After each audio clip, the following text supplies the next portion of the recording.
My husband ran off with my sister, then returned with a jaw-dropping request. When I was diagnosed as infertile, my sister immediately suggested donating her eggs to me. I was apprehensive at first. The doctors told me IVF made pregnancy even more dangerous for me, and carrying someone else's child just felt wrong. But Kyle and Stephanie assured me. They brought pamphlets and research papers to convince me the pregnancy would be safe. They spent hours telling me the origin of the eggs didn't matter. Kyle said having a family is all he cared about, and Stephanie promised I would be the real mother. After a lot of reassurance, I agreed. 9 agonizing months later, I gave birth to a beautiful and healthy baby girl. I was still holding her in my arms when my husband and sister walked into the delivery room and announced, "We're taking the baby." Kyle restrained me while Stephanie ripped her from my hands. "What's going on?" I yelled.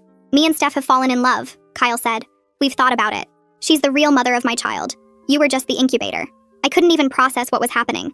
Security was already here, and Kyle was shoving the already filed paperwork in my face. The birth certificate already had Stephanie listed as the mother, and before I could even say goodbye, my Isabella was being carried out. I cried until I ran out of tears. I came home to get my things 3 days later. Stephanie was already moved in, and I saw them through the kitchen window, slow dancing while my daughter is sleeping upstairs. I didn't even come in to get my things, just left for my cousin's house 2 states away. There, while they posted newborn photos captioned, "Our miracle," I applied to law school. Something Kyle never let me do. He always said women should stay at home. Within 4 years, I was specializing in fertility rights cases, helping women avoid the suffering I went through. By graduation, I'd founded a nonprofit protecting surrogates' rights. I joined a good firm and made good money. Even ran the Boston Marathon and traveled to Switzerland for conferences, where I met a guy I fell in love with. I built the life Kyle said I was too stupid to have. Then 6 months ago, Stephanie showed up at my office, completely out of nowhere, not to apologize or show me Isabella's photos, but to ask me to carry another baby for her and Kyle.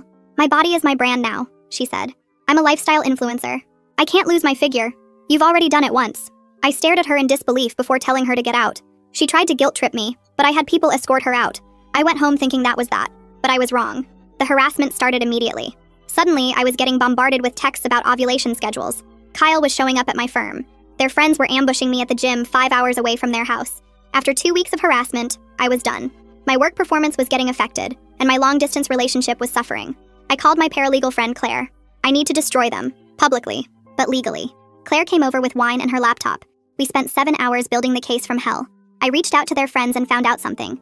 Turns out Stephanie had spun lies about me, telling everyone I promised her that I'd carry her second child, that apparently I felt guilty for what happened with Isabella and needed to make up for trying to steal her baby.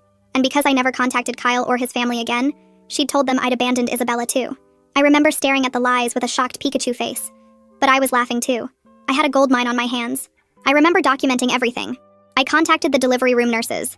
I tracked down the forged contracts from my pregnancy. Even got records of every paper I'd ever signed.